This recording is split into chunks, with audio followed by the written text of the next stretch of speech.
بسم اللہ الرحمن الرحیم۔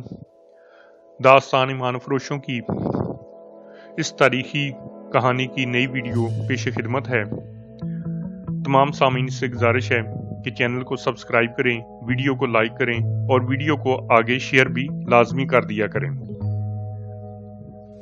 اس مہم کا سب سے زیادہ نازک اور پرخطر مسئلہ تو یہ تھا کہ حدید کو کیمپ سے نکالا کس طرح جائے۔ رات کو وہاں پہرا برائے نام ہوتا تھا۔ ان بد نصیب قیدیوں میں بھاگنے کی سکت ہی نہیں تھی۔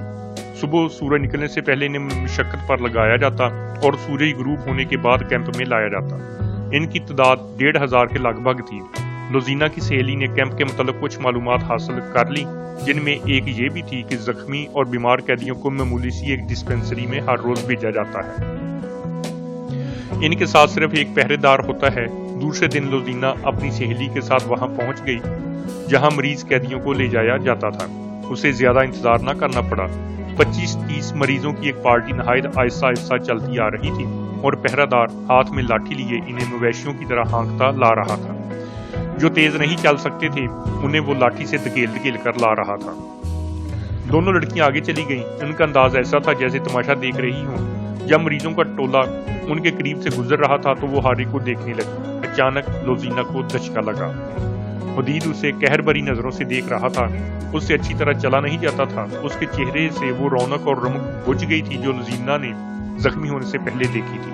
حدید کے کندھے جھک گئے تھے، اس کے کپڑے خون سے لال تھے، خون خشک ہو چکا تھا۔ لوزینا کی آنکھوں میں آنسو آ گئے مگر حدید کی آنکھوں میں نفرت تھی۔ اس نے منہ پھیر لیا۔ یہ مریض ٹولہ آگے نکل گیا تو لوزینا اور اس کی سہیلی پہرہ دار کے ساتھ ایسی باتیں کرنے لگی جن میں ان مسلمان مریضوں کے خلاف نفرت تھی۔ انہوں نے زبان کے جادو سے پہرہ دار کو اپنا گرویدہ کر لیا اور کہا کہ وہ ازراہ مذاق ان قیدیوں کے ساتھ باتیں کرنا چاہتی ہے۔ ڈسپنسری میں دوسرے مریض بھی تھے۔ خاصا ہجوم تھا۔ قیدیوں کو ایک طرف بٹھا دیا گیا۔ لوزینا ان کے قریب چلی گئی اور اس کی سہیلی نے پہرہ دار کو باتوں میں الجھا دیا۔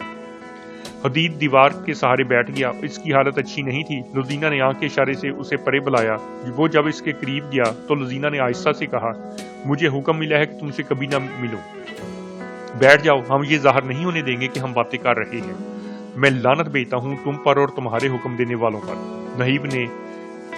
حدید نے نحیف مگر غضبناک آواز میں کہا، میں تمہیں کسی سلے کے لالچ میں ڈاکوؤں سے نہیں بچایا تھا۔ وہ میرا فرض تھا۔ کیا تم فرض ادا کرنے والوں کے ساتھ یہ سلوک کرتے ہو؟ چپ رہو حدید، لوزینا نے رندیائی ہوئی آواز میں کہا، یہ باتیں بعد میں ہوں گی۔ مجھے بتاؤ کہ رات تم کس جگہ ہوتے ہو؟ آج رات تمہیں وہاں سے نکالنا ہے۔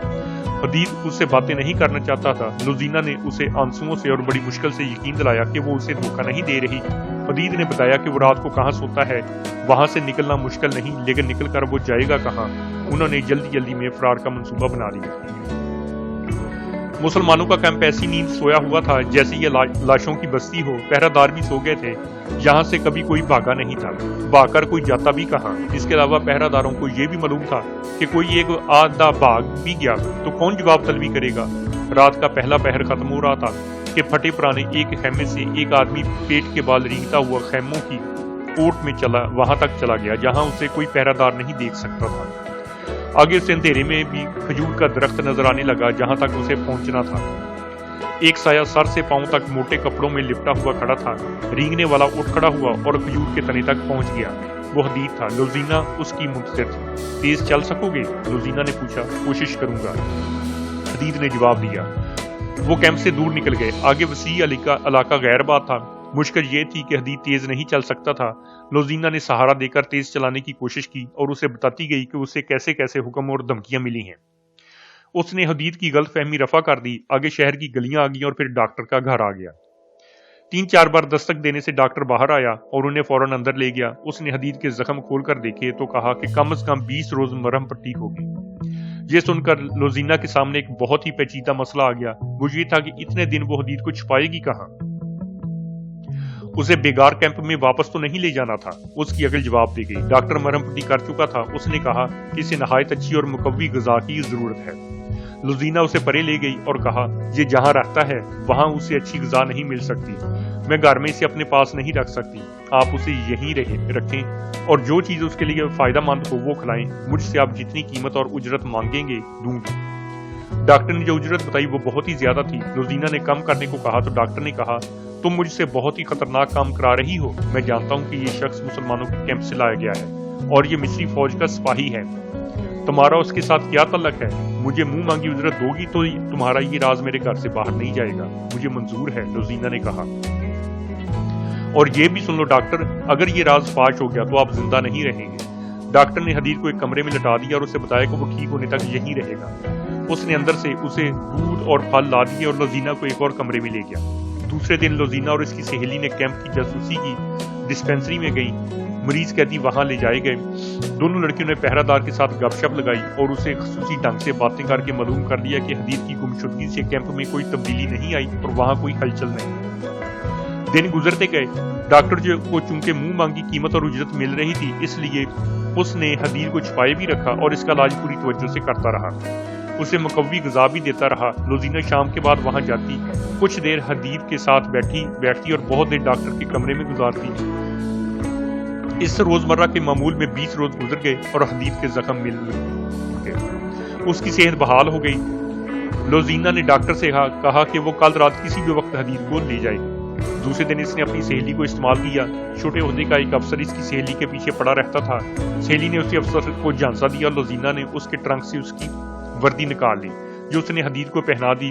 گھوڑے کا انتظام مشکل نہ تھا، وہ بھی ہو گیا. یہ اہتمام اس لیے کیا جا رہا تھا کہ شہر کے ارد گرد مٹی کی بہت اونچی دیوار تھی. اس کے 4 دروازے تھے جو رات کو بند رہتے تھے.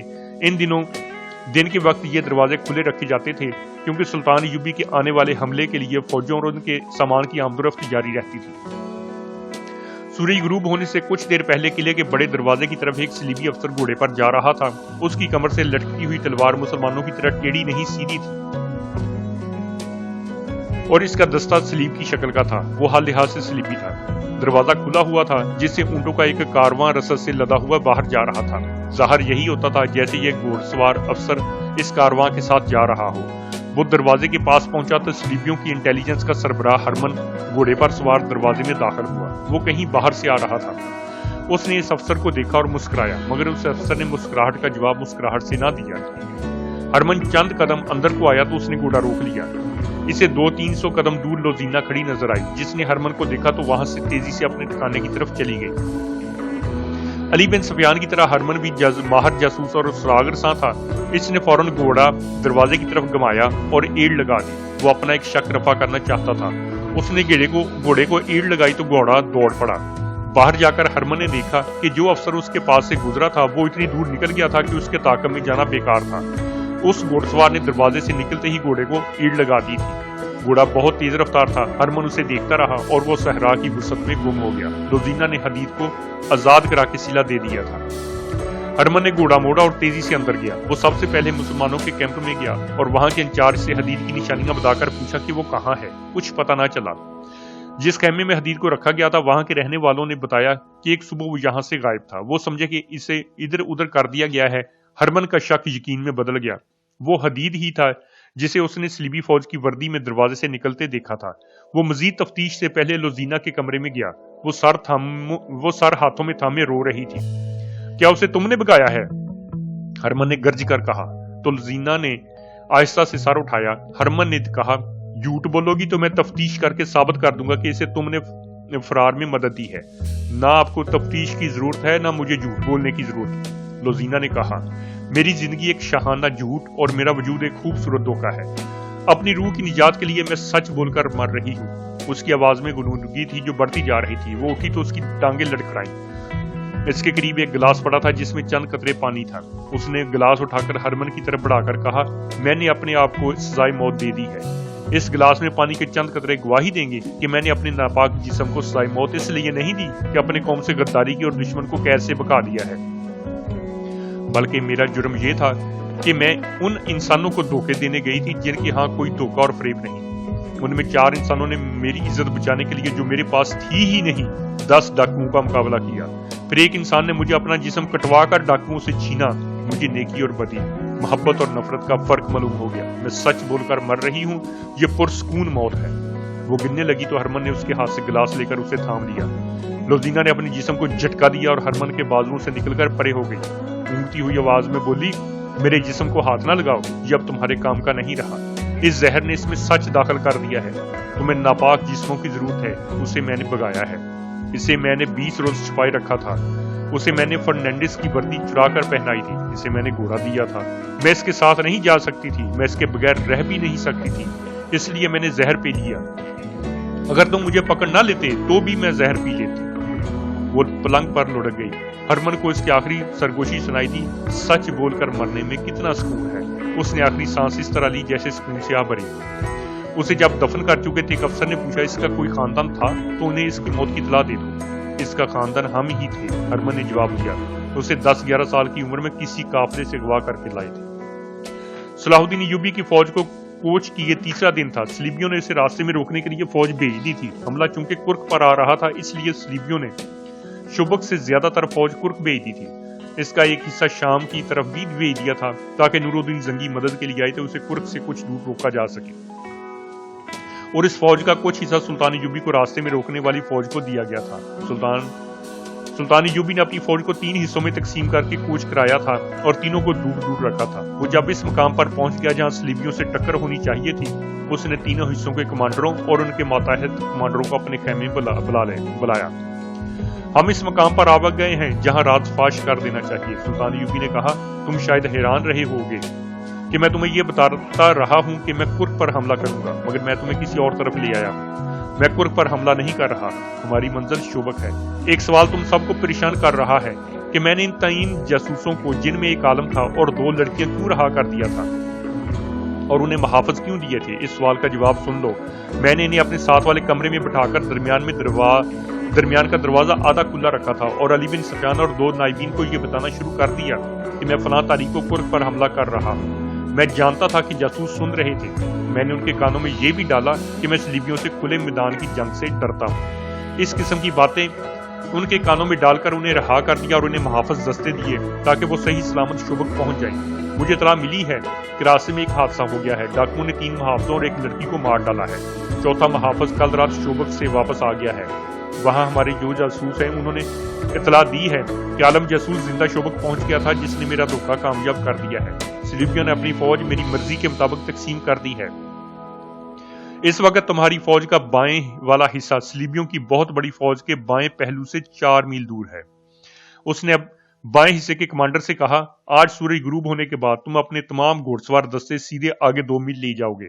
وہاں سے اپنے بائیں کو ہو جانا، 4 میل سیدھا جانا، پھر بائیں کو ہو جانا، اور 2 میل پر تمہیں دشمن آرام کی حالت میں ملے گا۔ حملہ کرنا تم جانتے ہو، یہ تیز حملہ ہوگا۔ راستے میں جو کچھ آئے اسے کچلتے ہوئے نکل آؤ اور اپنی اسی جگہ پر آ جاؤ جہاں سے چلے تھے۔ دوسرا حصہ شام کے بعد سیدھا آگے بڑھے گا، 8-9 میل جا کر بائیں کو ہو جائے گا۔ تمہیں دشمن کی رسد اور قافلے ملیں گے۔ اس کے علاوہ تم دشمن کے حق میں ہوگے۔ دن کے وقت دشمن بائیں والے حصے کے طاقت میں آئے گا، لیکن تم سامنے کی ٹکر نہیں لوگے۔ دن کو بہت پیچھے آ جاؤ گے، رات کو پھر حملہ کرو گے اور رکو گے نہیں۔ صلیبی آگے بڑھیں گے تو درمیان والا حصہ کب سے حملہ کرے گا اور دشمن کے سنبھلنے تک بکھر جائے گا۔ تیسرا حصہ جو میرے ساتھ ہے آج رات کوچ کر رہا ہے۔ ہم کل دوپہر تک شوبک کا محاصرہ کر چکے ہوں گے۔ باقی 2 حصے صلیبیوں کو ان طریقوں سے جن کی میں تمہیں مشق کراتا رہا ہوں دشمن کو صحرا میں پریشان کیے رکھیں گے۔ اس وقت تک رسد نہیں پہنچنے دیں گا۔ وہ جو ہی پانی کی چشموں سے ہٹے گا تم چشموں پر قبضہ کر لو گے۔ حملہ ہمیشہ پہلو سے کرو گے اور لڑنے کے لیے رکو گے نہیں۔ جاں باز دستے ہر رات دشمن کے مویشیوں پر آگ پھینکیں گے۔ یہ 1171 کے آخری دن تھے جب کرک والوں کو سلطان ایوبی کے لیے انتظار کے بعد پتہ چلا کہ شوبک جیسا اہم قلعہ سلطان ایوبی کے محاصرہ میں آ گیا ہے، جبکہ زیادہ تر فوج کرک میں اکٹھی کر لی گئی ہے اور صحرا میں بھیج دی گئی ہے۔ شوبک کو وہ کوئی مدد نہیں دے سکتے تھے۔ صحرا میں جو فوج گئی تھی مسلمان اس کا برا حشر کر رہے تھے۔ صلیبیوں کی پریشانی یہ تھی کہ مسلمان سامنے آ کر نہیں لڑتے تھے، وہ گوریلا اور کمانڈو طرز کے حملوں سے ان کا نقصان کر رہے تھے۔ انہوں نے رسد روک لی تھی، پانی پر مسلمانوں کا قبضہ ہو گیا تھا۔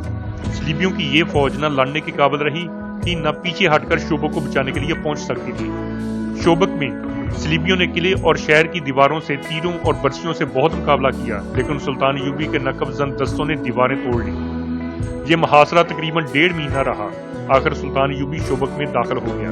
وہ سب سے پہلے بگار کیمپ میں گیا، جہاں کے بد نصیب قیدیوں نے شکر کے سجدے کیے سلیبیوں کی صحرا والی فوج بیر ترتیبی میں پسپا ہو کر کرک کے قلعے میں چلی گئی، جہاں بہت سی بیکار فوج بیٹھی صلاح الدین ایوبی کا انتظار کر رہی تھی۔ آج کی یہ ویڈیو یہیں پر شوبک کے قلعے کی فتح پر ختم ہوتی ہے۔ انشاءاللہ ہم نئی ویڈیو کے ساتھ جلد ہی دوبارہ آپ کی خدمت میں حاضر ہوں گے اور یہ تاریخی سلطان ایوبی کی کہانی چلتی رہے گی۔ ویڈیو کو دیکھنا نہ بھولیے گا۔ اللہ حافظ۔